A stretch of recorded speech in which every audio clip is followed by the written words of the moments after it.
When Sienna mistakes a mysterious stranger for her driver, one small lie sparks an unexpected love. But what happens when the truth could ruin everything? Before we get into the story, comment below where in the world you are watching from today. Rain pounded against the windows of the Grand Plaza Hotel as Sienna Brooks stood under the covered entrance, her feet aching in the high heels she wasn't used to wearing. The black dress she'd borrowed from her friend Maria felt too tight, and her makeup was starting to run from the humidity. The disaster of a gala she'd helped organize was finally over, and all she wanted was to get home to check on her brother. "Come on," she muttered, checking her phone again for the car service app. The little icon showed her driver was still 15 minutes away. Just perfect. 6 months ago, she never would have imagined being here in this city, alone with her 16-year-old brother Jason, trying to make ends meet after their parents' fatal car accident. But here she was, 26 years old, and carrying the weight of 2 people on her shoulders. Sienna shivered as a cool breeze blew through the hotel entrance. Her thin wrap did little to keep her warm. The gala had been a nightmare from start to finish. The flowers delivered late, the keynote speaker arriving drunk, and her boss, Vanessa, blaming her for everything that went wrong. "You're new to Carter events, Sienna," Vanessa had said with a cold smile. "You need to prove yourself if you want to stay with us. Tonight was disappointing." A sleek black car pulled up to the curb, and Sienna hurried forward, assuming it was her ride. The rear passenger window rolled down, revealing a handsome man with dark hair and deep blue eyes. He looked about 30, dressed in a perfectly tailored tuxedo. "Car for Brooks?" she asked hopefully. The man hesitated for just a second, his eyes scanning her face. Then, unexpectedly, he smiled and nodded. "Yes, that's right." Relieved, Sienna hurried around to the other side as he pushed the door open for her. She slid into the warm leather interior and sighed with relief. "Thank you so much. This rain is awful," she said, settling back against the seat. "No problem," the man replied, his voice deep and smooth. "Where to?" Sienna gave him her address. In the West Side neighborhood. Not the best area, but all she could afford with her new job. She noticed there was no partition between them, and the car seemed much nicer than the usual ride-share vehicles.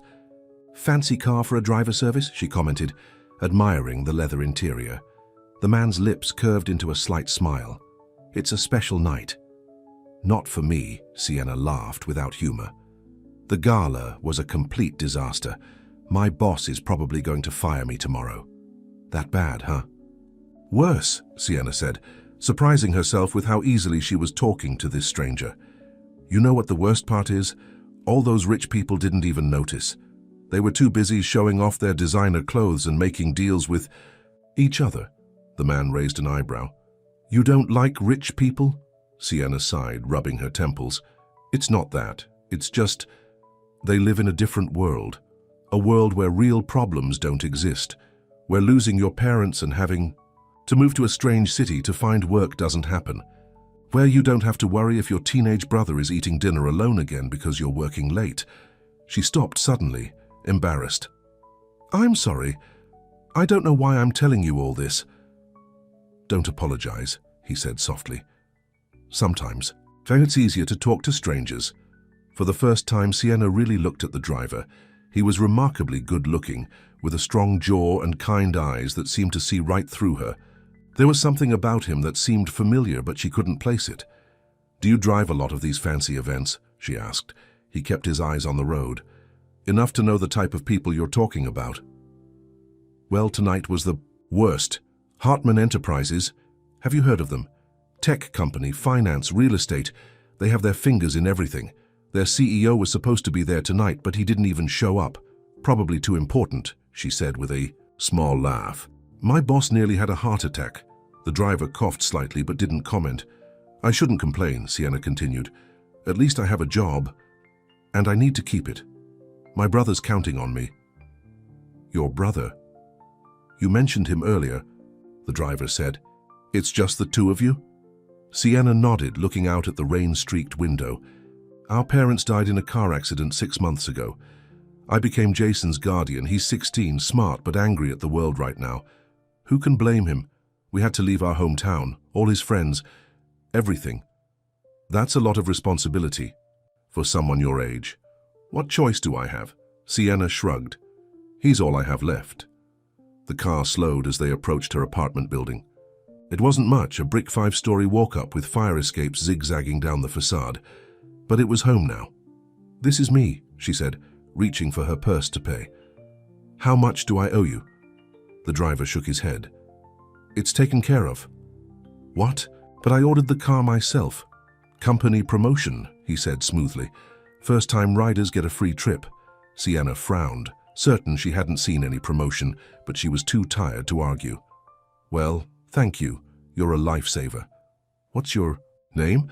I'll request you next time if I can. He hesitated again before answering. Luke. Thank you, Luke. She smiled at him, the first genuine smile of her evening. I'm Sienna. I know, he replied, then quickly added, from the ride request. She nodded and got out of the car, hurrying, through the rain to her building entrance. When she turned back to wave, the car was still there, Luke watching to make sure she got in safely. Something warm sparked in her chest at the simple gesture of kindness from a stranger. Lucas Hartman drove slowly away from the apartment building, his mind racing. He hadn't planned to pretend to be a driver tonight. When his actual driver texted that he was stuck in traffic, Lucas had decided to wait outside, needing fresh air after escaping the suffocating atmosphere of the gala. The last person he expected to encounter was this beautiful, honest woman who clearly had no idea who he was. Lucas Hartman, CEO of Hartman Enterprises, the very company whose event she'd been working tonight. Her words echoed in his mind. They live in a different world. A world where real problems don't exist. Was that how people saw him? As someone untouched by real problems? Lucas gripped the steering wheel tighter as he drove toward his penthouse in the city center. At 30, he had more money than he could spend in a lifetime, but few people he could trust. After his father's death 2 years ago, he'd taken over the family business, only to discover corruption and backstabbing at every level of management. Tonight's gala was supposed to be a celebration of the company's new charitable foundation. But Lucas had walked out after overhearing his COO, Richard Maxwell, plotting with board members to minimize the foundation's funding while maximizing its PR value. He'd left without making his scheduled speech, knowing it would cause a stir. But he couldn't stand there and pretend everything was perfect when his father's company was being pulled in directions that went against everything the old man had stood for. Now, driving through the rain-slicked streets, Lucas couldn't stop, thinking about Sienna.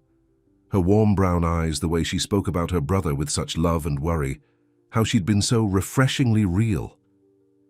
By the time he reached his building, Lucas had made a decision that surprised even himself. He pulled out his phone and called his assistant. Megan, I need you to do something unusual for me first thing tomorrow morning. Sienna woke to the sound of her alarm blaring at 6 a.m. She groaned, her body aching from yesterday's long hours on her feet. When she checked her phone, her heart sank. There was a message from Vanessa. My office, 9 a.m. sharp. Great, she muttered, dragging herself out of bed. She padded down the short hallway to Jason's room and knocked gently. Jason, you need to get up for school. A muffled groan came from inside. At least he was awake. In the small kitchen, Sienna started the coffee maker and pulled out cereal boxes. By the time Jason emerged, his dark hair sticking up in all directions, she had breakfast ready. Morning sunshine, she said, trying to sound cheerful. Jason grunted in response, pouring himself a bowl of cereal. At 16, he was already taller than her, with the same dark hair and eyes as their father. How was the fancy party? He asked between bites. A disaster, Sienna admitted. But the good news is I got a free ride home. Jason raised an eyebrow. From who? Just a nice driver, she said, remembering Luke's kind eyes. Anyway, I might be in trouble at work, so don't wait up tonight. I'll probably have to stay late to make up for it. Again? Jason sighed. Sienna, you're working too much. We need the money, Jace. You know that. He looked down at his cereal. I could get a part-time job, help out. Sienna shook her head firmly. No way. Your job is to finish high school with good grades so you can get a scholarship. That's it. It's not fair that you have to do everything." She reached across the table and squeezed his hand. "Life isn't fair, kiddo, but we've got each other, and that's what matters." After Jason left for school, Sienna got ready for work with a sense of dread. If Vanessa fired her, she'd have to start all over again, and good jobs were hard to find, especially ones that paid enough to support 2 people. She arrived at Carter Events 15 minutes early, her stomach in knots. The office was busy as usual, with planners rushing around preparing for upcoming events. Vanessa's office door was closed. "Hey," Maria whispered, stopping at Sienna's desk. "I heard about last night. Don't worry, it wasn't your fault." "Try telling Vanessa that," Sienna replied, attempting a smile. At exactly 9 o'clock, Vanessa's door opened. "Sienna, come in." Sienna took a deep breath and walked into the office, preparing herself for the worst. Vanessa was sitting behind her desk, her perfectly manicured nails tapping against her keyboard. "Sit down," she said, not looking up. Sienna perched on the edge of the chair, waiting for the axe to fall. "Last night was a disaster," Vanessa finally said, looking up with cold eyes. "The Hartman event was supposed to be flawless." "I know, and I'm sorry about—" Vanessa held up a hand, cutting her off. "However, it seems you've made quite an impression on someone important." Sienna blinked in confusion. "What?" "We received a call this morning from Hartman Enterprises. They specifically requested you to plan their upcoming charity auction next month." "Me?" Sienna couldn't believe what she was hearing. "But why?" Vanessa shrugged. "I have no idea. But they're one of our biggest clients, so I'm not about to question it." She leaned forward. "Don't mess this up, Sienna. This is your second chance. Most people don't get one." "I won't," Sienna promised, her mind racing. Why would Hartman Enterprises ask for her after last night's fiasco? Back at her desk, Sienna tried to make sense of what had happened. As she scrolled through her emails, her phone buzzed with a notification from the car service app. "Your driver has arrived." Sienna frowned. She hadn't ordered a car, it must be a mistake. She was about to ignore it when another message came through. "Your premium account has been upgraded. Daily rides to and from work are now included in your plan." "What the—" Sienna whispered. She definitely couldn't afford a premium account. Curious, she gathered her things and went downstairs. Outside, the same sleek black car from last night was waiting. The window rolled down, revealing Luke's familiar face. "Good morning," he said, with a smile. "Need a ride?" Sienna approached the car cautiously. "There must be some mistake. I didn't order this." "No mistake," Luke replied. "You've been assigned as one of my regular clients, door-to-door service every day. But I can't afford that. It's a new company promotion," he explained. "For valued customers. Everything's covered." Sienna hesitated, still confused but tempted by the offer.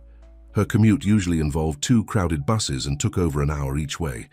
"I don't understand why I'd qualify, but—" "Okay," she finally said, sliding into the back seat. "Thank you."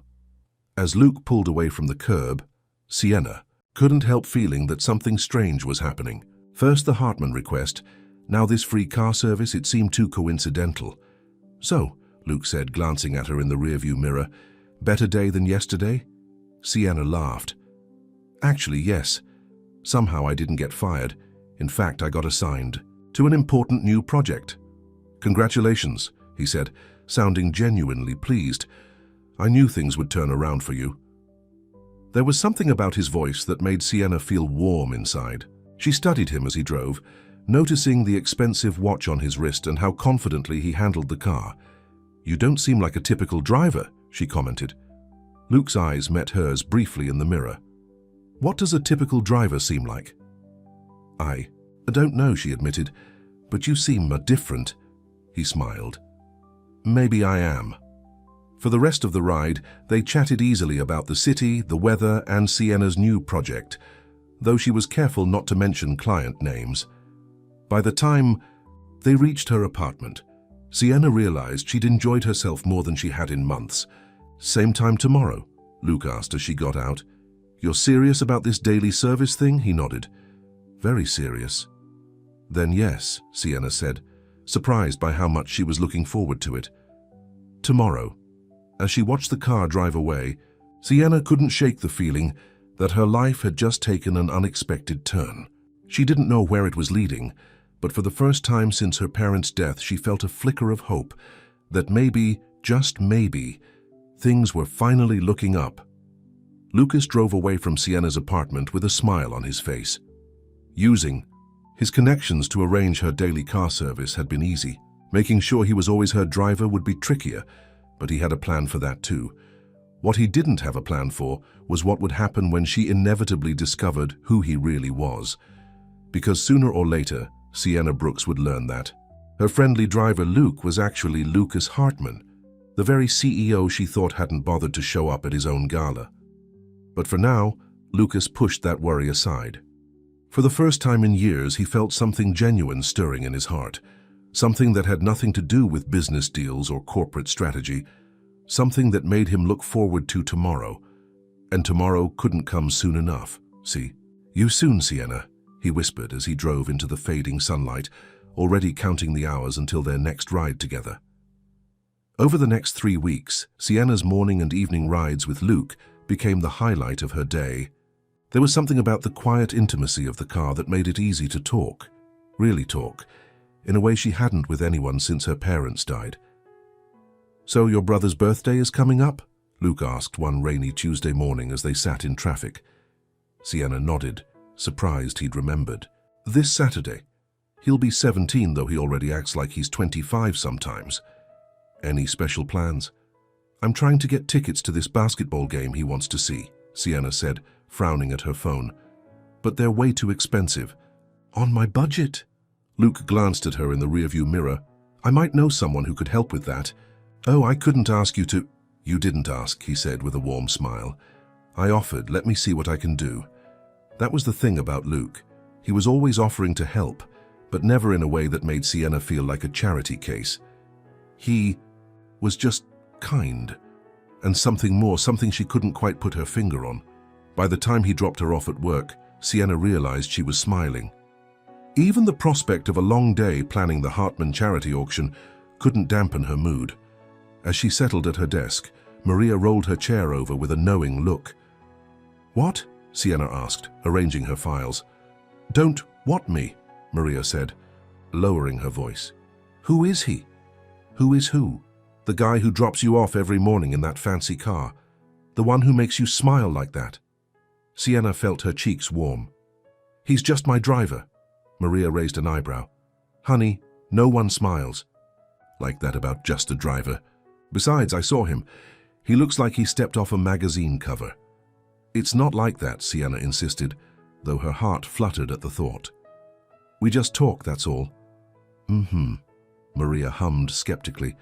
"And I'm just saying it's nice to see you smile again." Before Sienna could respond, Vanessa appeared with a stack of files.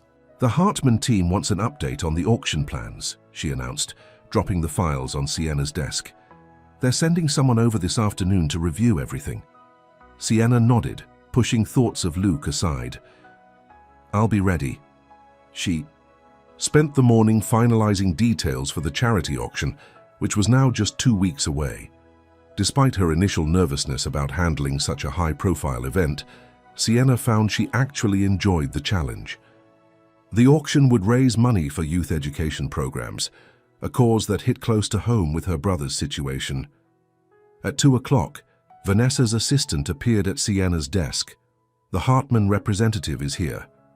"Conference room B, Sienna." Gathered her presentation materials, took a deep breath and headed to the meeting. When she opened the door, she found a tall woman with silver-streaked dark hair waiting for her. "Ms. Brooks, I'm Megan Chen, executive assistant to Mr. Hartman," the woman said, extending her hand. "It's nice to meet you," Sienna replied, shaking her hand. "I have everything prepared for review." As they went through the plans, Sienna was surprised by how smoothly the meeting went. Megan seemed impressed with her work and offered helpful suggestions rather than criticism.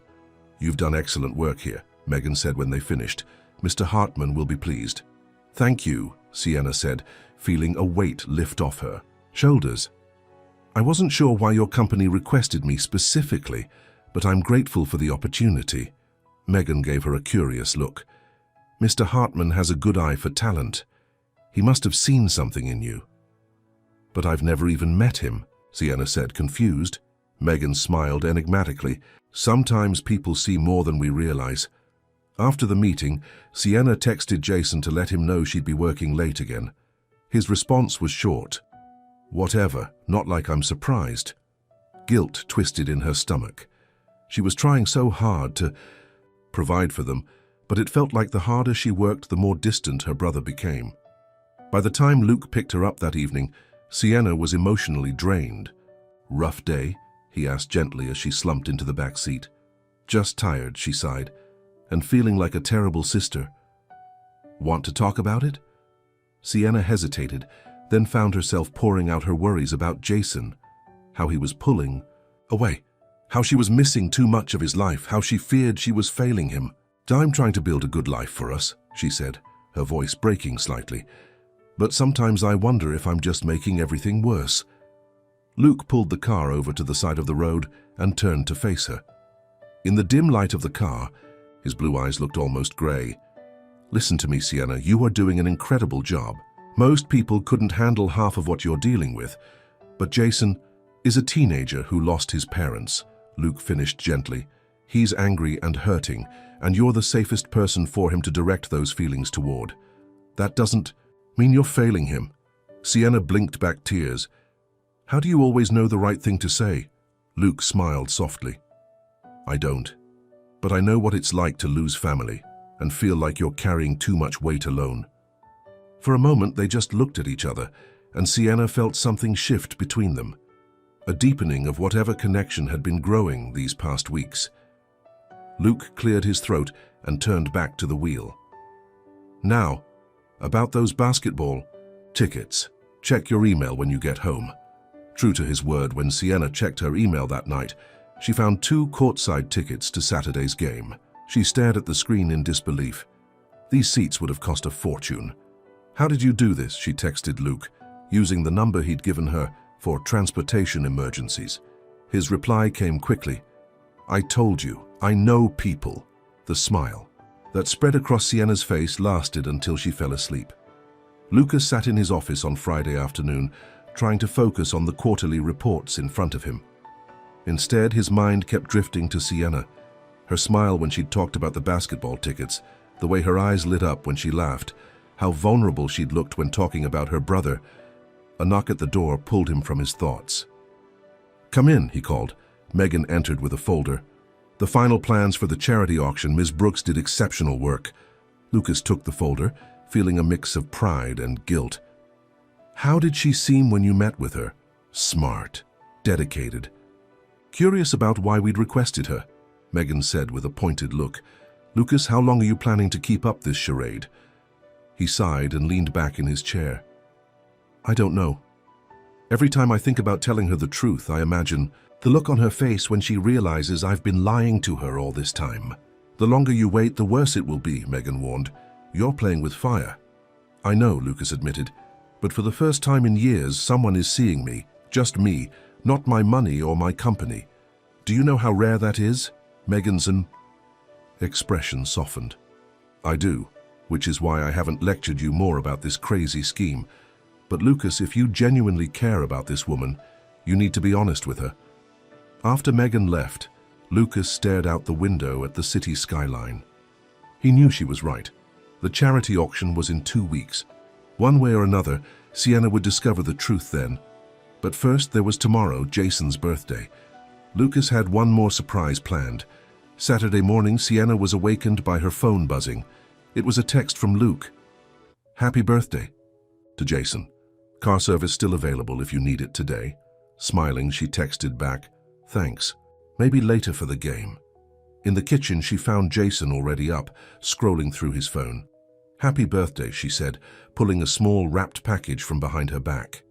Jason looked up, the ghost of a smile crossing his face. "Thanks." He opened the gift, the newest gaming headphones he'd been wanting, and gave her a quick, awkward hug. "There's something else," Sienna said, unable to contain her excitement. She pulled out the email with the basketball tickets. Jason's eyes widened. No way. These are courtside. Way, she laughed.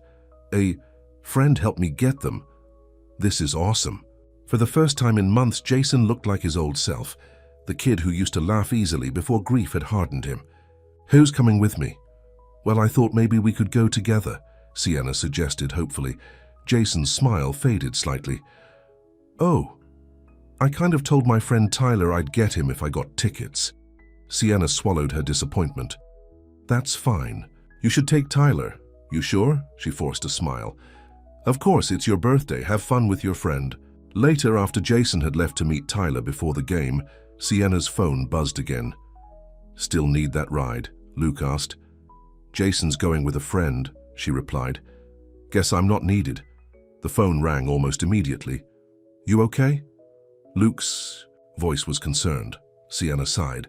I'm being silly. Of course he wants to go with his friend, not his boring big sister. You are many things, Sienna Brooks, but boring is not one of them, Luke said firmly. Tell you what, since you're free tonight, how about dinner? Sienna's heart skipped.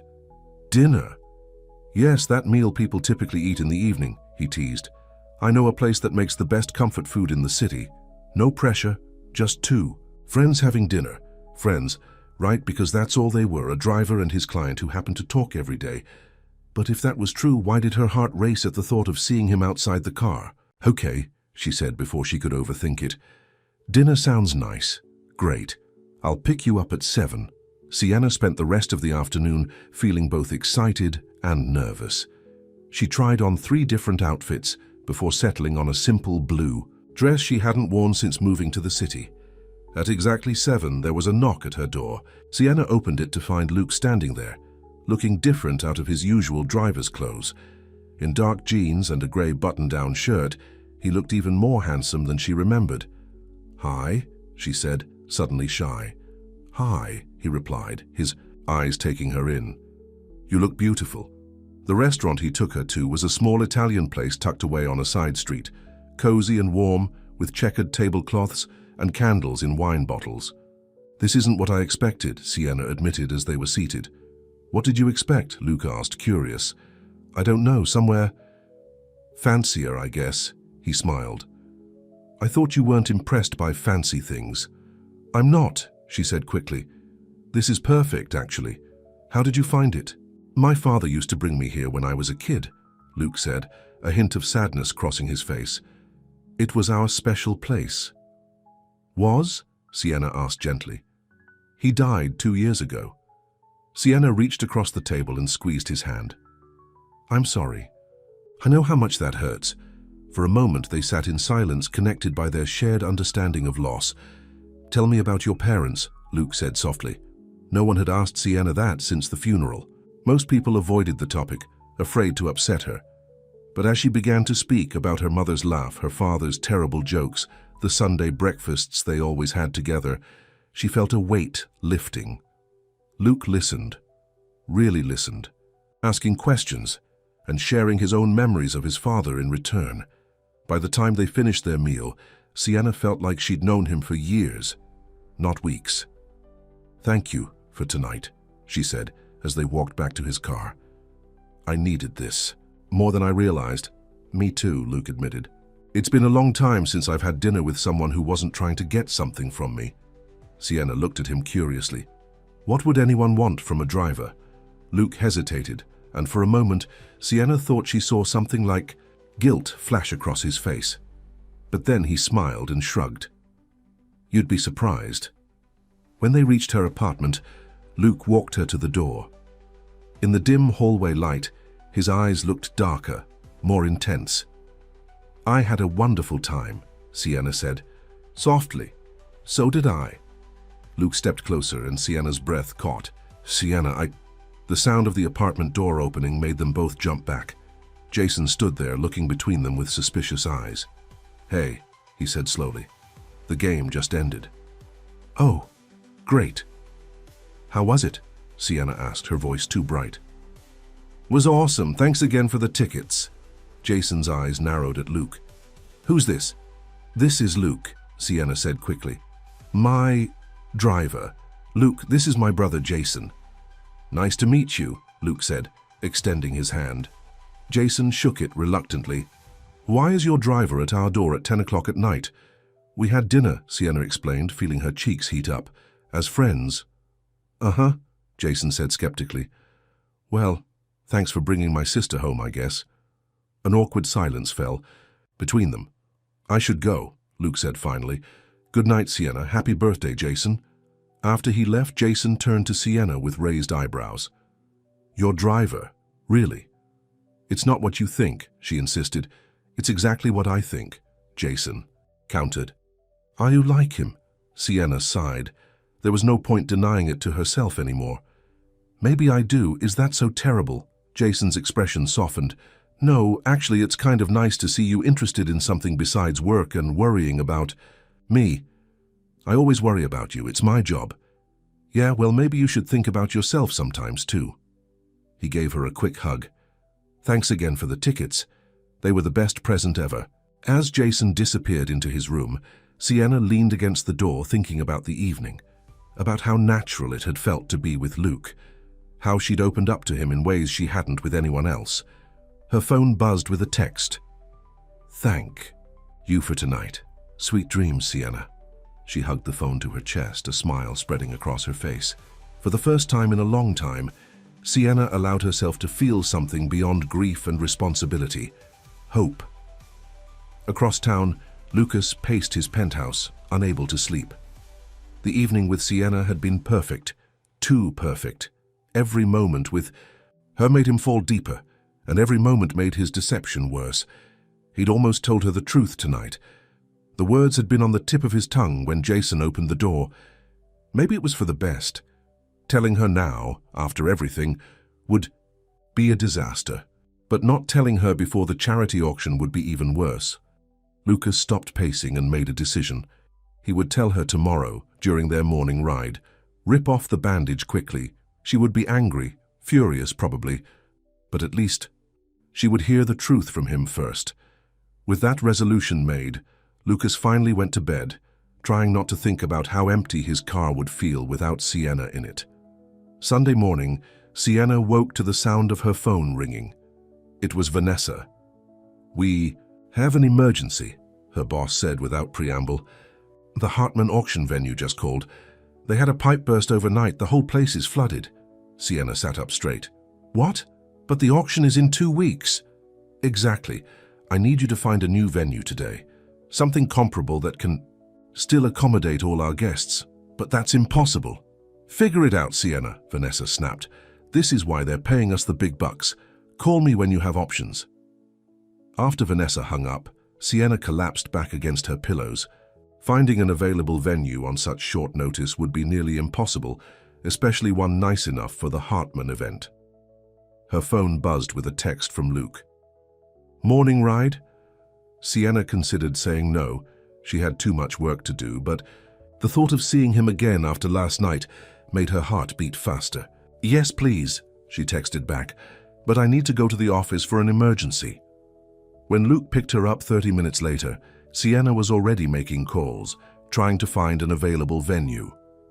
Emergency? He asked, noting her stressed expression. The venue for the Hartman auction is flooded, she explained, hanging up after another rejection. I need to find a new place by today and everywhere is booked. Luke was quiet for a moment. What about the Hartman Tower? They have an event space on the top floor. Sienna looked up, surprised. How do you know that? I drive a lot of executives, he said smoothly. I've heard them talk about it. That would be perfect, but there's no way they'd let us use it on such short notice. Besides, I'd have to go through their whole corporate bureaucracy just to ask. Luke smiled mysteriously. Let me make a call. Before Sienna could protest, he had pulled over and taken out his phone. She watched as he stepped outside the car and made a call, speaking animatedly to someone on the other end. When he returned, he was smiling. Good news. The Hartman Tower event space is available for your auction. You just need to call this number to confirm the details.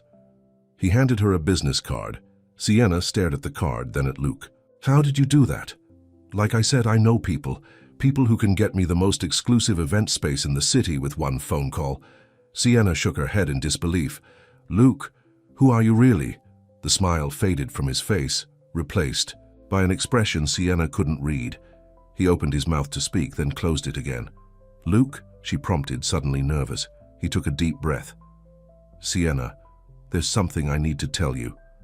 I'm not who you think I am." "What do you mean?" "I'm not actually a driver. His phone rang, interrupting whatever he was about to say. Luke glanced at it and frowned. "I have to take this. It's important." Sienna nodded, her mind racing with questions. What did he mean he wasn't a driver? Who was he then? Luke's conversation was brief but intense. When he hung up, his expression was grim. "I'm sorry, Sienna. There's an emergency I need to deal with. I'll have another driver take you to your office." "But what were you going to tell me?" Sienna asked, reaching for his arm. "We'll talk later, I promise," he said, his eyes meeting hers with an intensity that made her breath catch. "Just please remember that everything else, everything between us has been real." Before she could respond, another black car pulled up beside them. Luke helped her transfer her things, promised again that they would talk soon, and then he was gone, leaving Sienna with more questions than answers. At the office, Sienna tried to focus on calling the number Luke had given her. To her astonishment, not only was the Hartman Tower space available, but they seemed to be expecting her call. The woman on the phone was incredibly helpful, assuring Sienna that everything would be taken care of. "Mr. Hartman himself has approved the use of the space," the woman explained. "He wants to make sure the auction is a success." "Mr. Hartman," Sienna repeated, confused. "Lucas Hartman. But how would he even know about our venue problem? I just found out this morning." There was a pause on the line. "I'm not sure, Ms. Brooks. I just know that we received instructions to accommodate you fully." After the call, Sienna sat at her desk, trying to make sense of everything. How had Luke managed to secure the Hartman Tower so easily? And what had he been about to tell her? The answer came to her in a flash of clarity that made her stomach drop. The expensive car, the designer clothes, the connections that got her basketball tickets and solved her venue crisis with a single phone call. "Oh my God," she whispered, her hand covering her mouth. "Luke isn't a driver." But if he wasn't a driver, who was he? And why had he been pretending all this time? Sienna's phone buzzed with a text from an unknown number. "Ms. Brooks, this is Megan Chen from Hartman Enterprises. Mr. Hartman would like to meet with you tomorrow to discuss the auction. His car will pick you up at 9 a.m. Tomorrow, she would finally meet the elusive CEO of Hartman Enterprises. Tomorrow, she would get some answers." Little did Sienna know that her world was about to be turned upside down in ways she couldn't possibly imagine. Sienna barely slept that night. Her mind kept racing with questions about Luke. The more she thought about it, the more obvious it seemed that he wasn't just a driver.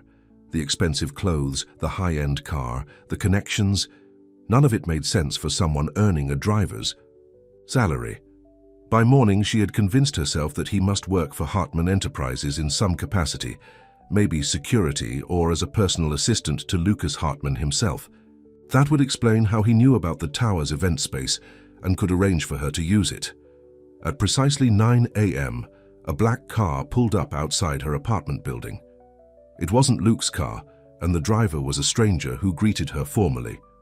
"Good morning, Ms. Brooks. I'll be taking you to Hartman Tower today." The drive was silent and tense. Sienna checked her phone repeatedly, hoping for a message from Luke explaining everything, but there was nothing. Hartman Tower dominated the city skyline, 60 stories of glass and steel that reflected the morning sunlight. Sienna had seen it many times from a distance, but had never been inside. Now, as the car pulled up to the entrance, she felt intimidated by its grandeur. The driver escorted her to a private elevator that required a key card to access. "Mr. Hartman's office is on the top floor," he explained. As the elevator rose swiftly, Sienna's stomach knotted with anxiety. What if Mr. Hartman wasn't happy with her auction plans? What if he was angry about the venue change? And where was Luke? Would she see him here? The elevator doors opened directly into a reception area where a familiar face greeted her. "Ms. Brooks, welcome," said Megan Chen, rising from her desk. "Mr. Hartman is expecting you." Megan led her down a short hallway to a set of double doors. She knocked once, then opened them. "Ms. Brooks is here, sir." Sienna stepped into a spacious office with floor-to-ceiling windows that offered a breathtaking view of the city.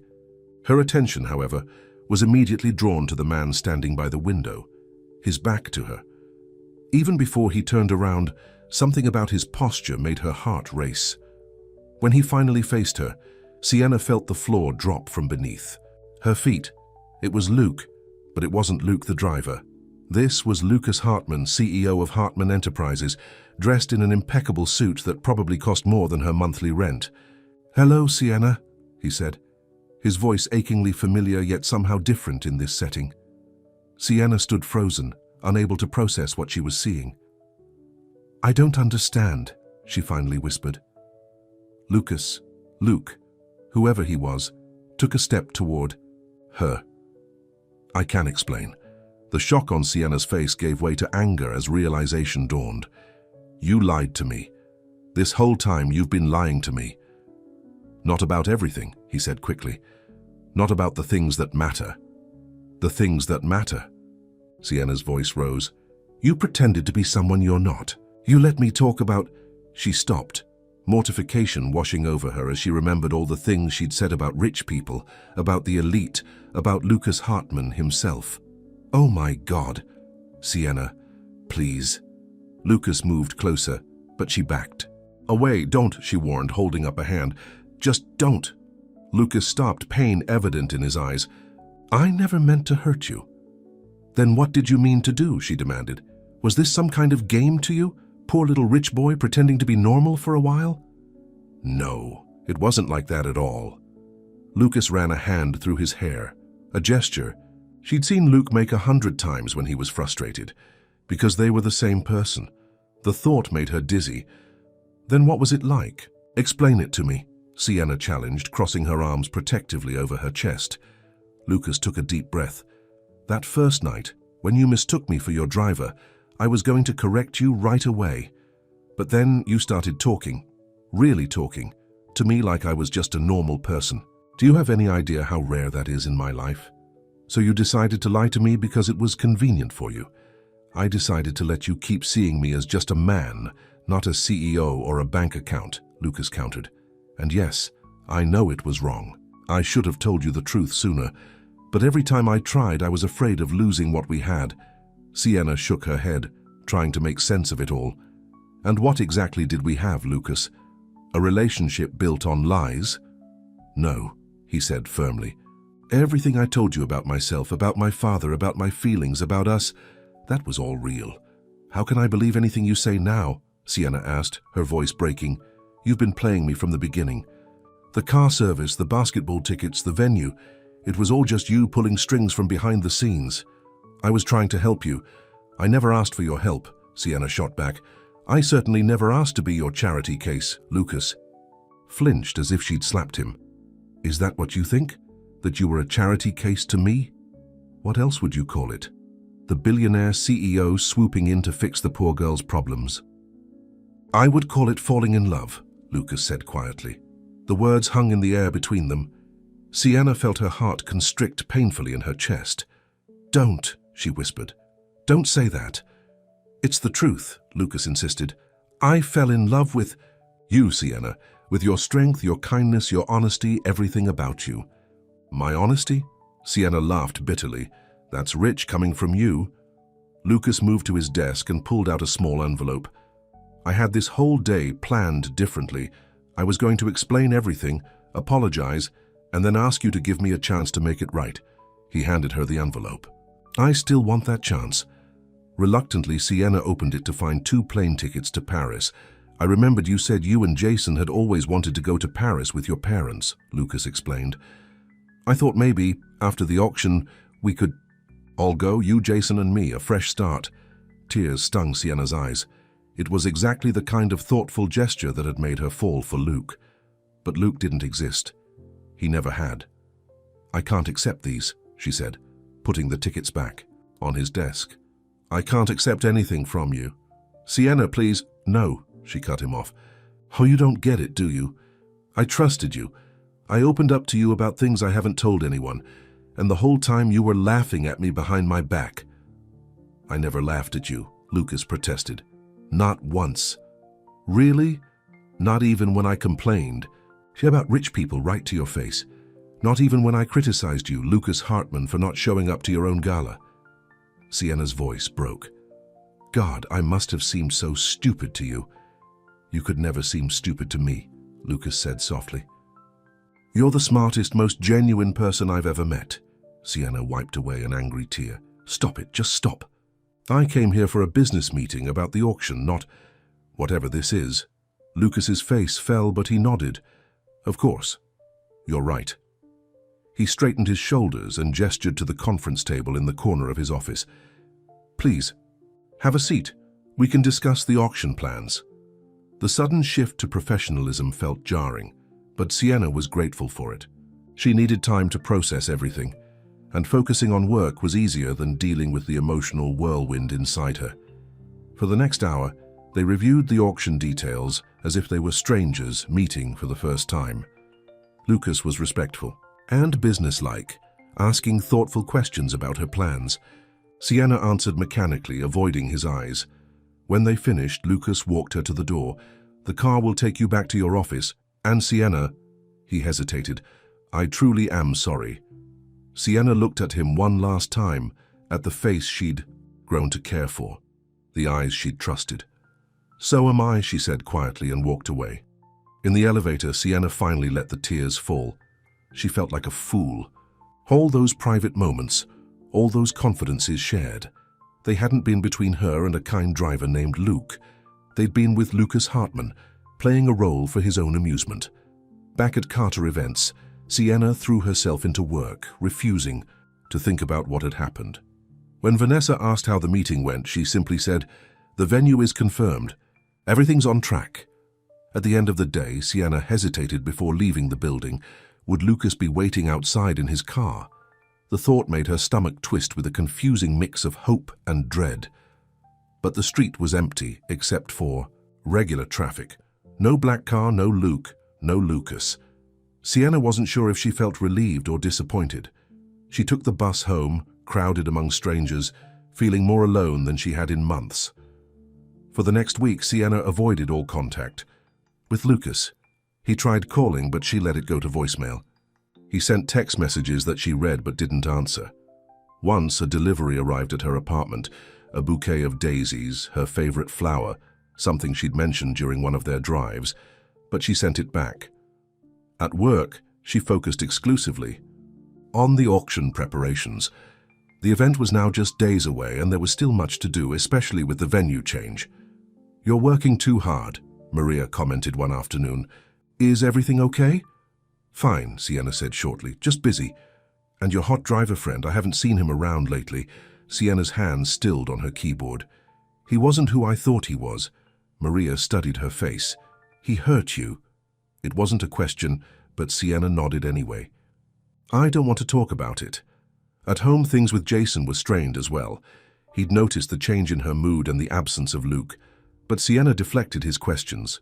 "Did you guys break up or something?" he asked one night over dinner. "We're never together," Sienna replied. "And yes, we're not talking anymore." Jason frowned. "Why not? You seemed happy with him." "It's complicated, Jace. That's what adults always say when they don't want to explain something," he grumbled. Sienna sighed. "He wasn't who he said he was, okay? He lied to me about some important things." "Like what?" "Like his job, for starters." Sienna pushed her food around her plate. "He's not actually a driver." Jason raised an eyebrow. "So people lie about their jobs all the time." "This was different," Sienna insisted. "He pretended to be someone he's not. He made me believe." She trailed off, unable to finish. "That he cared about you?" Jason asked quietly.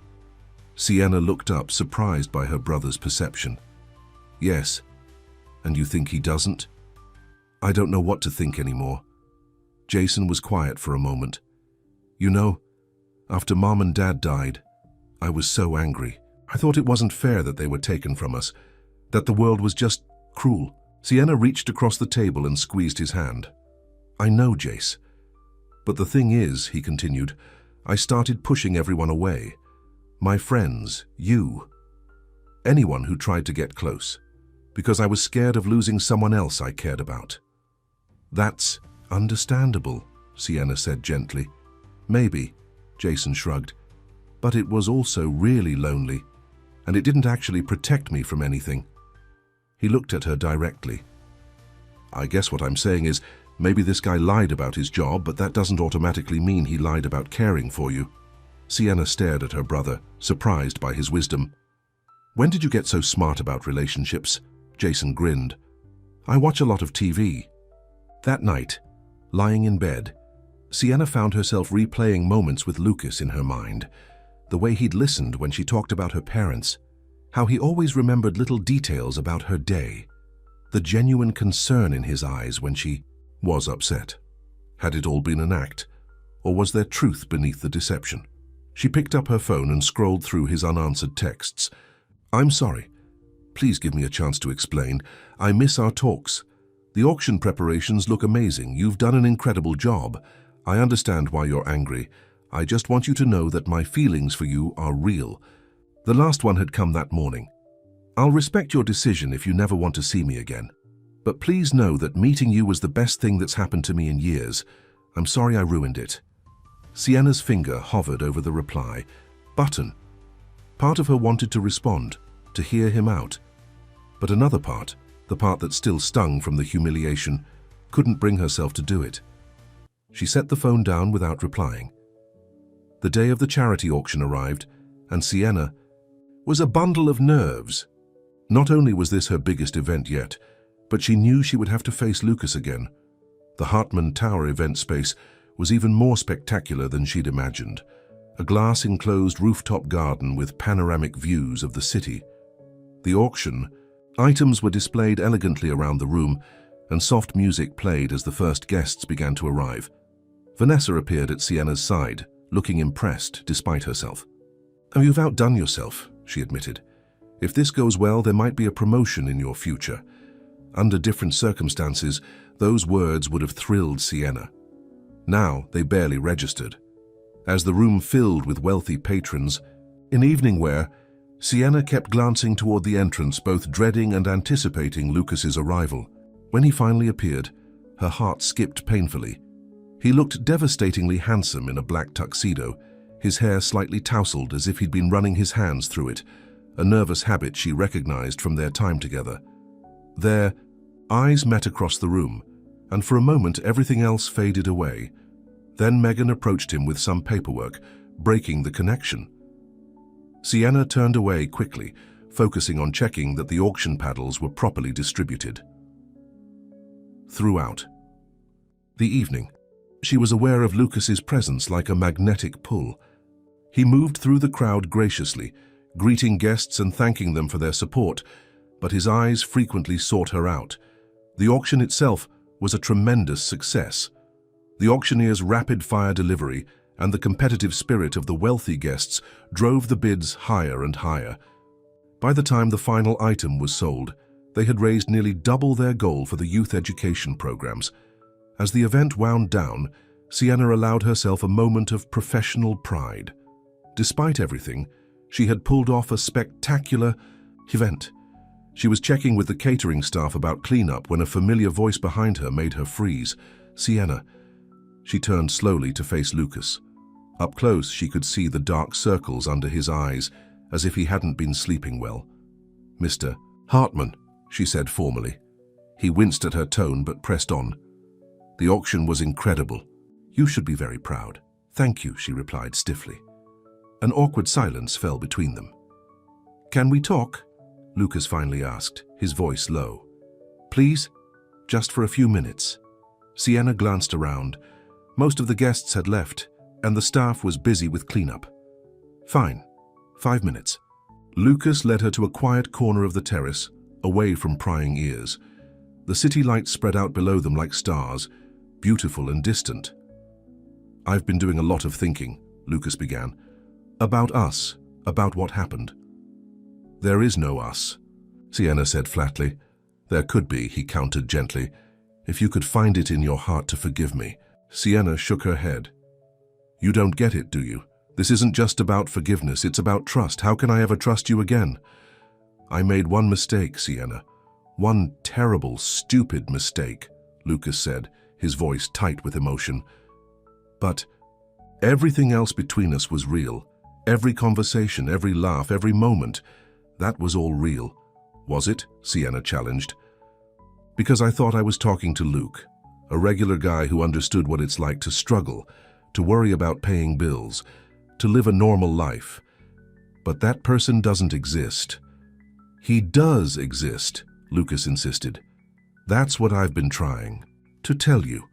Luke is part of who I am, the part that doesn't get to come out very often in this world. He gestured around them at the luxury of the tower. Before I met you, I was just going through the motions. My life was all about the company, about living up to my father's legacy, about dealing with people who only saw me as a walking bank account. He stepped closer, his eyes intense. Then you got into my car that night, and suddenly I was just a person. You talked to me, really talked to me, and you listened like what I had to say actually mattered. Do you have any idea how rare that is in my life?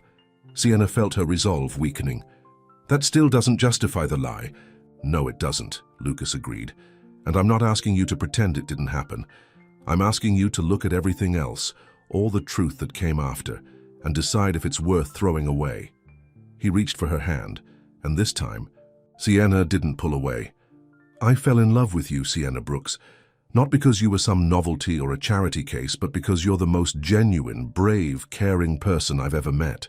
You made me want to be a better man, the kind of man who deserves someone like you. Tears welled in Sienna's eyes. She wanted to believe him. God, how she wanted to believe him. But the fear of being hurt again, of being made a fool of, held her back. I don't know if I can do this, she whispered. Lucas gently wiped a tear from her cheek.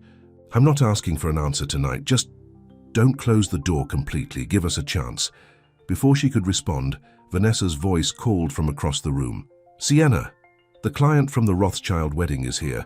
He wants to discuss hiring us for another event. Sienna stepped back from Lucas, gathering her composure. I have to go. Lucas nodded, disappointment clear in his eyes.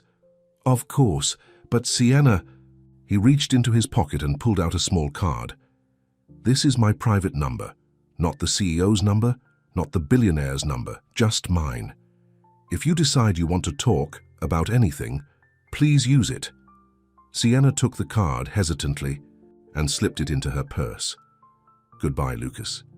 As she walked away, she could feel his eyes following her, but she didn't look back. She couldn't. Because if she did, she might just run back into his arms, and she wasn't ready for that. Not yet. The week after the auction passed in a blur. The event's success had raised Sienna's profile at Carter events, and Vanessa assigned her to lead several new high-profile projects. The promotion they'd discussed was officially offered, along with a substantial raise. Under normal circumstances, Sienna would have been ecstatic. Now the news felt hollow without someone to share it with. She hadn't called Lucas, though his card burned a hole in her wallet. Every time she considered reaching out, doubt crept in. What future could they possibly have? They came from completely different worlds. Even if his feelings were genuine, how long before the novelty wore off and he realized she didn't belong in his life? On Friday evening, Sienna arrived home to find Jason packing a duffel bag. Going somewhere? She asked, setting down her purse. Tyler's. Dad is taking us camping for the weekend, he explained. I told you about it last week, remember? Sienna vaguely recalled him mentioning something, but with everything that had happened, it had slipped her mind. Right, of course. Do you have everything you need? Yeah. Mr. Sanders is providing all. The camping gear. Jason hesitated, studying her face. Will you be okay here alone? You've seemed kind of down lately. Sienna forced a smile. I'm fine. Just tired from work. You still haven't talked to him, have you? Jason asked knowingly. Who? Luke? Or whatever his real name is. Sienna sighed. His name is Lucas. And no, I haven't. Why not? It's complicated, Jason. Adults always say that, he muttered. But from where I'm standing, it seems pretty simple. You miss him, he misses you. What's the problem? The problem is that he lied to me, Sienna said, frustrated. He pretended to be someone he's not. Yeah, I get that, Jason conceded. But did you ever think maybe he was being more himself with you than he gets to be with anyone else, Sienna? stared at her brother, struck by his insight. A car honked outside and Jason grabbed his bag. "That's Tyler's dad. I gotta go." He gave her a quick hug. "Just think about it, okay? Sometimes people make dumb mistakes when they're scared of losing something important." After Jason left, Sienna wandered around the quiet apartment, his words echoing in her mind. Was that what Lucas had done? Made a mistake because he was afraid of losing the connection they'd formed? She remembered how easily they'd talked in the car, how natural it had felt to share her thoughts and fears with him. Had that been the real Lucas all along? Almost without conscious decision, Sienna found herself pulling out his card and dialing the number. He answered on the first ring. "Sienna?" The hope in his voice was palpable. "Hi," she said softly, suddenly unsure what to say. "I'm glad you called," Lucas said when she didn't continue. "How are you?" "I'm okay. Got a promotion at work." "That's wonderful. I always knew you were destined for great things."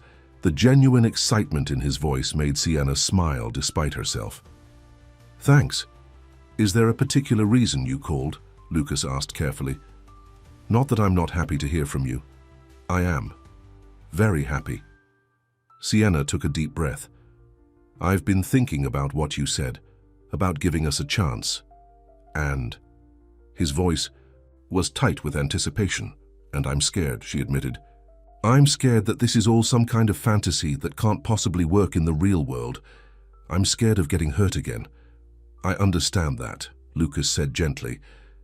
"I'm scared too, if that helps." "You are?"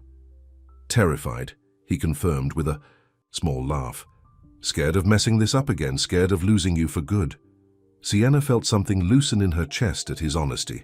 "Jason's gone camping for the weekend," she found herself saying. "I was thinking of ordering pizza and watching old movies tonight." There was a pause, then, "That sounds perfect. Should I bring anything?" "Just yourself," Sienna said. "The real you, no more pretending." "No more pretending," Lucas promised. "Just me, exactly as I am." "I'll text you the address," Sienna said, even though she knew he remembered it. "I'll be there in an hour." After they hung up, Sienna stood in the middle of her living room, heart racing. She had no idea if this was the right decision or if she was setting herself up for more heartbreak. But for the first time since discovering the truth, she felt hopeful. Maybe, just maybe, they could find their way back to what they'd had in those precious moments in the car, when they were just two people connecting, without pretense or expectation. Maybe the journey they'd started on that rainy night wasn't over after all. Maybe it was just beginning. Sienna smiled and went to get ready, her steps lighter than they had been in weeks. Across town, Lucas hung up the phone with a grin that wouldn't quit. He had a second chance with Sienna, and this time he wasn't going to waste it. This time he would show her exactly who he was. Not the CEO, not the billionaire, just the man who had fallen in love with her. "Thank you," he whispered to no one. In particular, gratitude washing through him like a wave. Sometimes the greatest journeys began with a simple wrong turn, and sometimes getting lost was the only way to find what you were really looking for all along. Sienna checked her reflection in the bathroom mirror one last time. She had changed outfits 3 times before settling on jeans and a simple blue sweater, casual but not like she didn't care. Her hair fell in loose waves around her shoulders, and she wore just a touch of makeup. The doorbell rang exactly 1 hour after their call, making her heart jump. Taking a deep breath, Sienna went to answer it. Lucas stood in the hallway, holding a bottle of wine and a small paper bag. He had traded his usual business attire for jeans and a grey Henley that made his blue eyes seem even more intense. Without the trappings of wealth, he looked more like the Luke she had first met, except for the nervousness in his expression. "Hi," she said softly. "Hi," he replied, his eyes taking her in as if memorizing every detail. "You look beautiful." Sienna felt her cheeks warm. "Come in." As Lucas entered her small apartment, Sienna was suddenly aware of how modest it was compared to what he must be used to. The furniture was mismatched, the paint was chipped in places, and the kitchen was barely big enough for 2 people. But if Lucas noticed any of this, he didn't show it. Instead, he smiled as he looked around. "This feels like a real home." What's that supposed to mean? Sienna asked, a hint of defensiveness creeping into her voice. Just that it feels lived in, comfortable, Lucas explained quickly. My place is so sterile sometimes, like a hotel room more than a home. Sienna relaxed slightly. I ordered the pizza already. Should be here in about 20 minutes. Lucas nodded and held up the paper bag. I brought dessert. Chocolate chip cookies from that bakery we passed that time on 5th Street. You mentioned they were your favorite. The fact that he remembered such a small detail from one of their drives made something warm unfurl in Sienna's chest. Thank you. An awkward silence fell between them. There was so much to say, but neither seemed to know where to start. Would you like a tour? Sienna finally offered, gesturing around. It won't take long, Lucas smiled. I'd love one. The tour took all of 2 minutes. The small living room, the galley kitchen, a brief glimpse of her bedroom and Jason's room, and the single bathroom they shared. It's not much, Sienna said as they returned to the living room, but it's home. It's perfect, Lucas said sincerely. It feels like you. They sat on the couch, a careful distance between them. Lucas opened the wine he'd brought and poured 2 glasses. So, Sienna said, taking a sip for courage, no more pretending. No more pretending, Lucas agreed. Ask me anything you want. I'll tell you the truth. Sienna considered for a moment. Why did you keep lying? After that first night, you could have just told me who you were. Lucas looked down at his glass. I was going to, but then you started talking about the gala, about the CEO who didn't even bother to show up, me, and I panicked. I thought if I told you then, you'd never speak to me again. So instead, you decided to become my regular driver. Sienna raised an eyebrow. Lucas had the grace to look embarrassed. Not my finest moment, I admit. But by then, I already knew I wanted to see you again. And the more time we spent together, the harder it became to tell you the truth. Because you knew I'd be angry. Because I knew I'd lose you, he corrected gently. And the thought of that was unbearable. Sienna studied his face, looking for any sign of insincerity. Was any of it real? The things you told me about yourself? All of it was real, Lucas said firmly. My father dying 2 years ago, taking over the company, feeling isolated. Everything I told you about my life was true. I just left out the part about being the CEO. A pretty big part to leave out, Sienna noted. I know. Lucas set his glass down and turned to face her fully. But Sienna, when I was with you, I wasn't pretending to be someone else. I was finally being myself, the real me, not the person everyone expects me to be. The doorbell rang, interrupting the moment. Sienna went to get the pizza, while Lucas set out plates on the coffee table. As they ate, the tension gradually eased. They talked about safer topics. The success of the auction, Jason's camping trip, the movies Sienna had lined up for the evening. Old black and white films? Lucas asked, looking at her selections. I wouldn't have guessed that, Sienna smiled. My dad loved them. We used to have movie nights every Sunday when I was growing up. After he died, I couldn't watch them for a while, but now, it's like having a piece of him back. Lucas reached over and squeezed her hand. Thank you for sharing that with me. His touch sent warmth spreading up her arm. That's something I never understood, Sienna said, not pulling away. Why me? You could have any woman you wanted. Why go to all this trouble for someone like me? Lucas's expression grew serious. Because you're real, Sienna. You care about things that matter, your brother, your work, helping others. You're not impressed by money or status. You see people for who they are, not what they have. He interlaced their fingers, his thumb gently stroking her palm. Do you know how rare that is in my world? Most people I meet either want something from me or are trying to impress me. But you just talked to me like I was a normal person. You made me feel like I mattered for who I am, not what I own. Sienna felt tears pricking at her eyes. I'm not perfect, Lucas. I've got baggage and responsibilities, and a life that's complicated in ways yours isn't. And I've got a company that demands most of my time, a public image to maintain, and more people trying to use me than I can count, he countered. We both have complicated lives, but maybe Maybe together they could be a little less complicated. The raw hope in his voice made Sienna's heart ache. She wanted to believe him, wanted to believe that whatever had started between them in those car rides could grow into something real and lasting. "I'm still scared," she admitted, "not just of getting hurt, but of fitting into your world.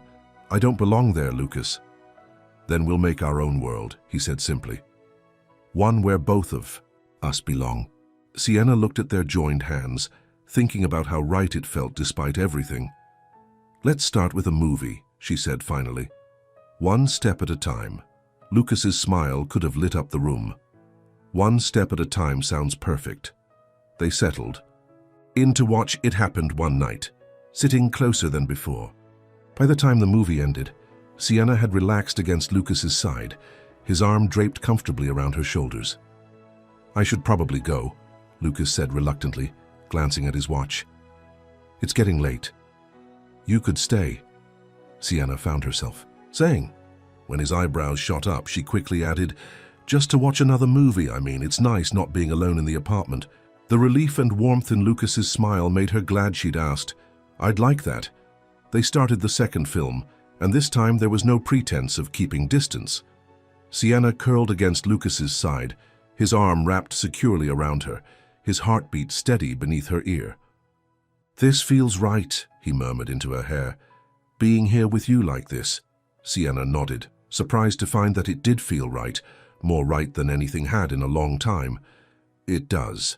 Somewhere during the third movie, they both drifted, off to sleep on the couch, wrapped in each other's arms like it was the most natural thing in the world. Sienna woke to the smell of coffee and the sound of quiet movement in her kitchen. For a moment she was disoriented. Then the events of the previous night came rushing back. She and Lucas had fallen asleep watching movies, her head on his chest, his arms around her. Now he was in her kitchen, making coffee, as if he belonged there. "Morning," Lucas said when he saw she was awake. "Hope you don't mind. I thought you might want coffee when you woke up." His hair was rumpled from sleep, his clothes wrinkled, and somehow he looked even more handsome than he had the night before. The sight of him moving comfortably through her small kitchen, looking so at home, made something tighten in Sienna's chest. "I don't mind," she said, sitting up and running a hand through her tangled hair. "But I'm sure I look a mess." "How you look beautiful," Lucas replied without hesitation, bringing her a steaming mug. "Always." The simple sincerity in his voice made her blush. Charmer. Just honest.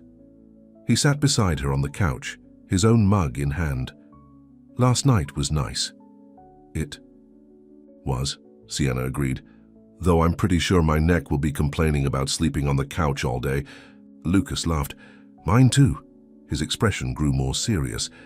"Thank you for giving me another chance, Sienna. I promise I won't waste it." "We're taking it slow," she reminded him. "One day at a time." "One day at a time," he agreed, raising his mug in a mock toast. "Speaking of which, what are your plans for today?" Sienna thought for a moment. "Nothing special. Laundry, groceries, the usual weekend stuff." "Why?" "I was thinking maybe we could spend the day together," Lucas suggested. "Do normal Saturday things. No fancy restaurants or expensive outings, just regular life stuff." The idea of Lucas Hartman, billionaire CEO, doing laundry and grocery shopping with her was so absurd that Sienna couldn't help but laugh. "You want to come grocery shopping with me?" "Why not?" he challenged with a grin. "I'll have you know I'm excellent at picking out produce." "Are you now?" Sienna teased.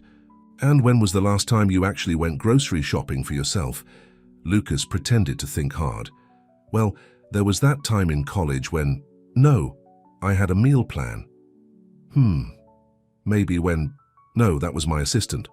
"Okay, you've got me." "Never." They both laughed, and it felt good, the tension of the past weeks finally breaking. "All the more reason for you to come," Sienna decided. "Everyone should know how to shop for groceries." "It's a date," Lucas said, looking pleased. "What else do normal people do on Saturdays?" Sienna rolled her eyes at his phrasing, but couldn't help smiling. "Let's see. After groceries, I usually do laundry, clean the apartment a bit, maybe take a walk if the weather's nice." "Sounds perfect," Lucas said with such genuine enthusiasm that Sienna knew he meant it.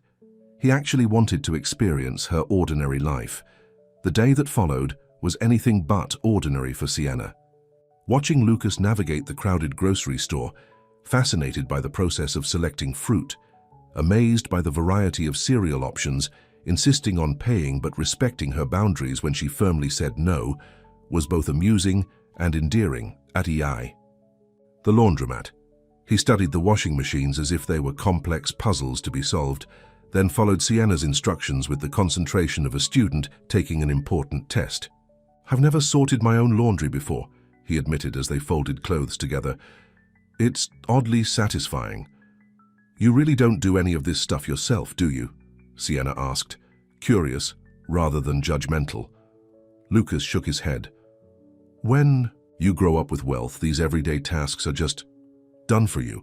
It's not that I think I'm too good for them, I just never had to learn." "Well, you're learning now," Sienna said, tossing him another shirt to fold. By the time they returned to her apartment with the groceries, something had shifted between them again. The awkwardness was gone, replaced by an easy companionship. That felt both new and familiar at the same time. As they put away the groceries together, moving around each other in the small kitchen with surprising coordination, Lucas said quietly, "This has been one of the best days I've had in years." Sienna looked up at him surprised. "Really, doing laundry and buying cereal?"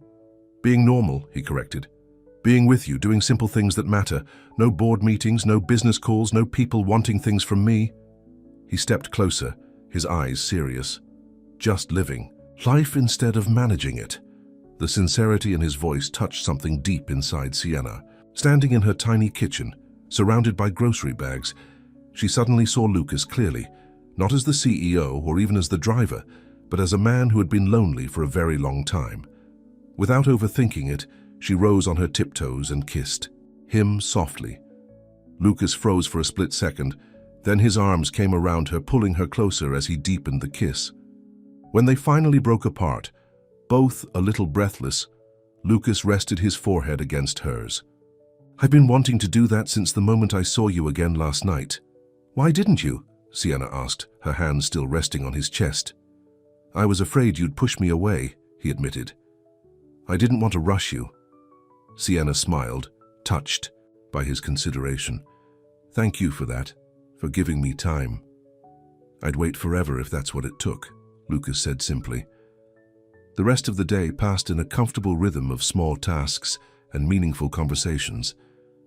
They cooked dinner together, Lucas proving surprisingly skilled at chopping vegetables despite his lack of experience, and talked about everything from their childhoods to their dreams for the future. As evening approached, Lucas reluctantly said he needed to go. "I have some work to finish before Monday, and I should probably change clothes at some point." Sienna walked him to the door, suddenly reluctant to see him leave. "Today was nice. It was perfect," he corrected, tucking a strand of hair behind her ear. "Can I see you tomorrow?" "Jason will be back from camping," Sienna reminded him. "I'd like to get to know him better," Lucas said. "If that's okay with you, maybe we could all do something together." The thought of Lucas making an effort with her brother warmed Sienna's heart. He'd like that. So would I. Lucas leaned down and kissed her goodbye, a kiss that promised many more to come. "I'll call you in the morning." After he left, Sienna leaned against the closed door, a smile playing on her lips. She was still cautious, still taking things one day at a time, but for the first time since discovering Lucas's deception, she allowed herself to hope that maybe, just maybe, this could work. The next morning, Jason returned from his camping trip full of stories about wilderness adventures and looking more relaxed than Sienna had seen him in months. "So," he said after unpacking his gear, "did you talk to your not-driver guy?" "His name is Lucas," Sienna corrected. "And yes, we talked." Jason studied her face. "You more than talked, judging by that smile. Are you guys together now?" "We're figuring things out," Sienna hedged, taking it slow. "Cool." Jason nodded approvingly. "When do I get to meet him? The real him, I mean." "Actually, he wanted to do something with both of us today, if you're up for it." Jason's eyebrows shot up. "Seriously? Most guys would be trying to get you alone, not hanging out with your annoying little brother." "You're not annoying," Sienna protested automatically. "Much," they both laughed, and Sienna realized how good it felt to joke with her brother again. The past few months had been so heavy with grief and responsibility that moments of lightness had been rare. When Lucas called to suggest a picnic in the park, Jason surprised Sienna by enthusiastically agreeing. "Sounds better than unpacking and doing homework," he said with a shrug. Lucas arrived an hour later carrying a large picnic basket. "My housekeeper insisted on packing this," he explained somewhat sheepishly when Sienna raised an eyebrow at the elaborate setup. "I told her we could just grab sandwiches, but Mrs. Garcia has strong opinions about proper picnic food." The three of them walked to the nearby park, finding a quiet spot under a large oak tree. As Lucas spread out the blanket and unpacked the food, which included gourmet sandwiches, fresh fruit, homemade cookies, and even a small bottle of sparkling cider, Jason watched him with undisguised curiosity. "So you're really a CEO?" he asked bluntly. "Like of a big company and everything?" "Jason," Sienna admonished, but Lucas waved her concern away.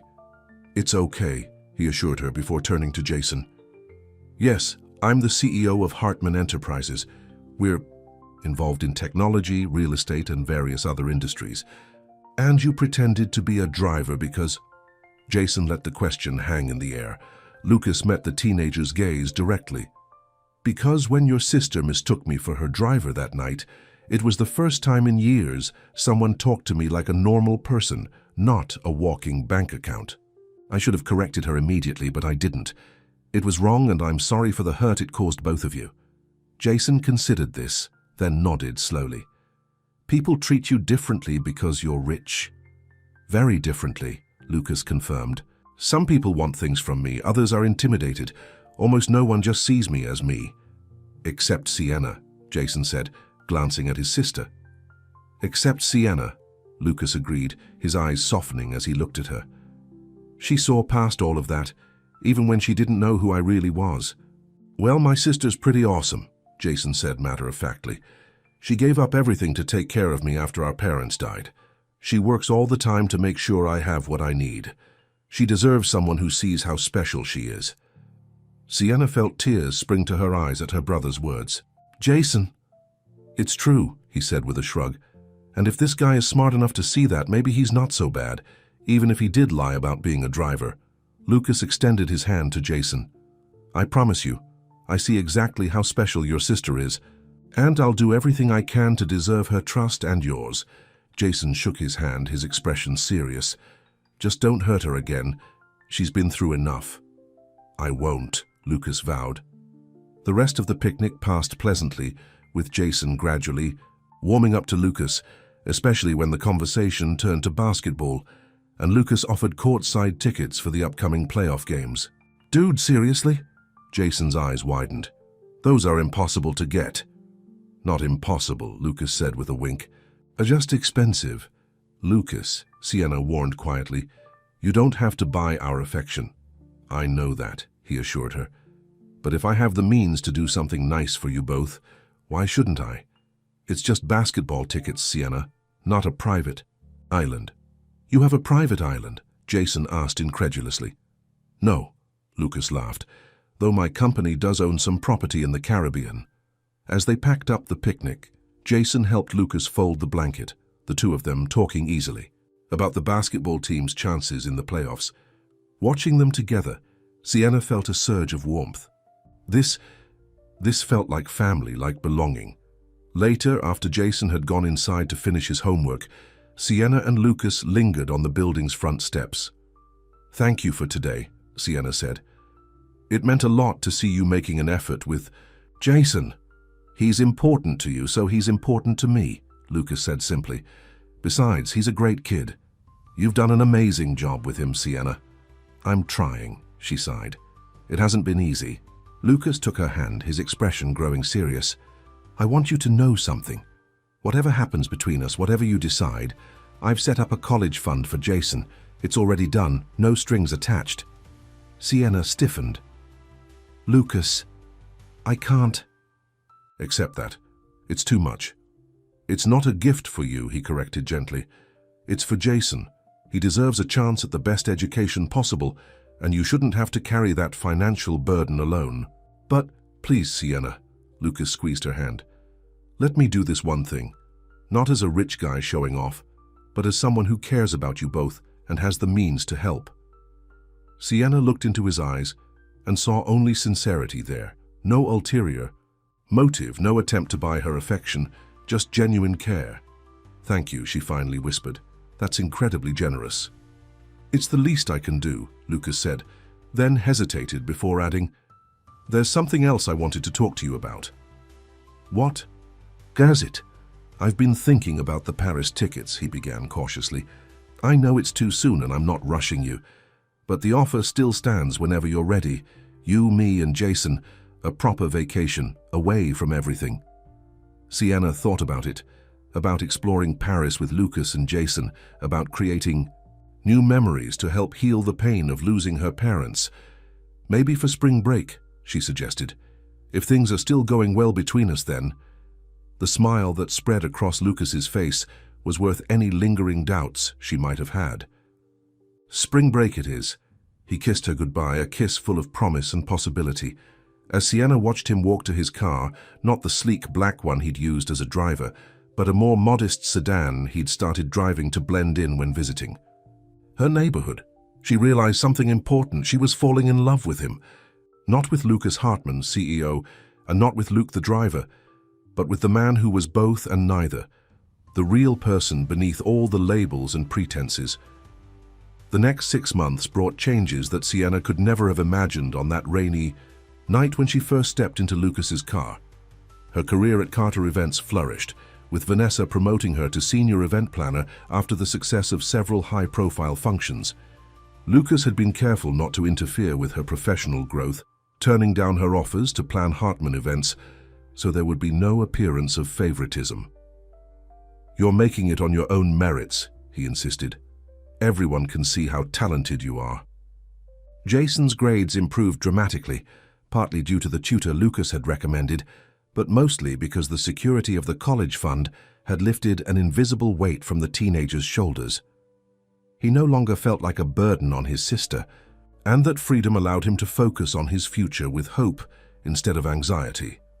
As for Sienna and Lucas, they took things slowly, building a relationship based on honesty and mutual respect. Lucas made an effort to participate in her everyday life, while gradually introducing her to his world as well. The first time he took her to a high society charity gala as his date, Sienna had been nervous about fitting in. Everyone will be wondering what you're doing with someone like me, she fretted as they drove to the event. Someone like you? Lucas had repeated, taking her hand. You mean someone intelligent, beautiful, and genuine? They'll be wondering how I got so lucky. And though there had been curious glances and whispered comments, Lucas had stayed by her side the entire evening, proudly introducing her to everyone as the woman who changed my life. They had their challenges, of course. Lucas's work schedule was demanding, with frequent business trips that took him away for days at a time. Sienna sometimes felt out of place in his world of wealth and privilege. And there were still moments when the ghost of his initial deception cast shadows over their happiness. But they worked through each obstacle together, one day at a time, just as they had promised. On the anniversary of the night they first met, Lucas surprised Sienna by picking her up in the same black car he'd been driving when she mistook him for her driver. "Where are we going?" she asked as he held the door for her. "It's a surprise," he said with a mysterious smile. The car took them to the Grand Plaza Hotel, the same place where Sienna had been working the disastrous gala 1 year ago. But instead of going inside, Lucas led her to the rooftop garden, which had been transformed into a wonderland of twinkling lights and flowers. A small table for two was set in the center, with a bottle of champagne chilling beside it. "Lucas," Sienna breathed, taking it all in. "This is beautiful." "1 year ago tonight, you got into my car by mistake," Lucas said, taking both her hands in his. "It was the luckiest mistake of my life." As they sat down to dinner, Sienna couldn't help but marvel at how far they'd come. "Did you ever imagine that night that we'd end up here?" Lucas shook his head. "I just knew I didn't want you to get out of my car. Everything else, falling in love with you, building a life together, that was beyond even my wildest hopes. After dinner, Lucas seemed nervous, fidgeting with something in his pocket. "There's something I want to ask you," he said, his voice uncharacteristically hesitant. Sienna's heart began to race as Lucas stood, and then, to her astonishment, knelt before her, producing a small velvet box from his pocket. "Sienna Brooks," he began, his voice thick with emotion, "this past year has been the happiest of my life. You've shown me what it means to be truly seen and loved for who I am, not what I have. You've taught me about courage, about family, about what really matters in life." He opened the box to reveal a stunning but tastefully sized diamond ring. "I know it hasn't always been easy, and I know we still have challenges ahead, but I want to face them all with you by my side. Will you marry me?" Tears filled Sienna's eyes as she looked at the man before her, the man who had started as a stranger, become a confidant, broken her heart, and then put it back together again, stronger than before. "Yes," she whispered, then louder, "Yes, Lucas, I'll marry you." As he slid the ring onto her finger and pulled her into his arms, Sienna knew that their journey was far from over.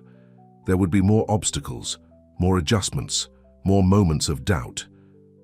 But there would also be love, real, honest love built on knowing each other's true selves, and that, she believed, was worth everything.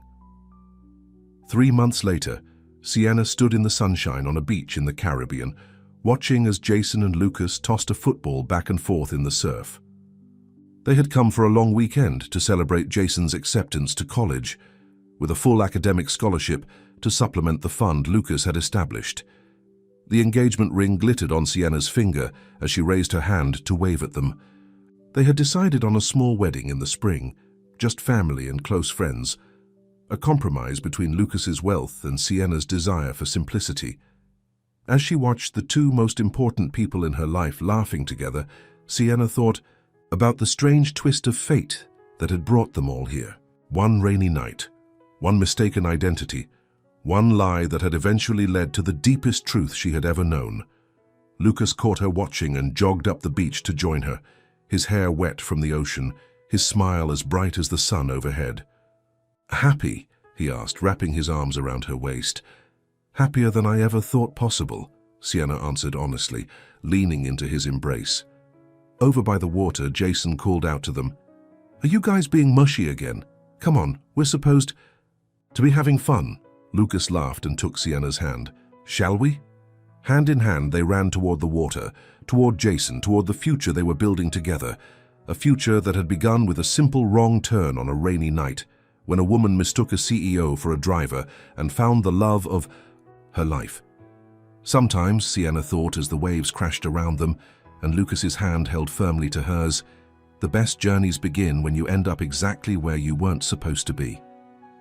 Back in the city, the sleek black car sat in Lucas's garage, no longer needed for its pretend purpose, but kept as a reminder of how their story began. Lucas had suggested selling it, but Sienna insisted they keep it. "It's part of our history," she'd said, "the place where we first connected, where we fell in love." "Even though it started with a lie?" Lucas had asked, still occasionally haunted by his initial deception. "It started with a connection," Sienna had corrected him. "The rest is just how we found our way to the truth." And that was the thing about love, Sienna had come to understand. It didn't always arrive in the package you expected.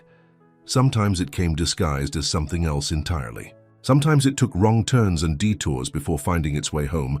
But when it did, when you found someone who saw you, really saw you, and loved what they saw, that was worth every mistake, every misunderstanding, every moment of doubt along the way. For Sienna and Lucas, the journey had been complicated, messy, and at times painful, but it had also been real as the love they now shared, as real as the life they were building together. And in the end, that was all that mattered. The end.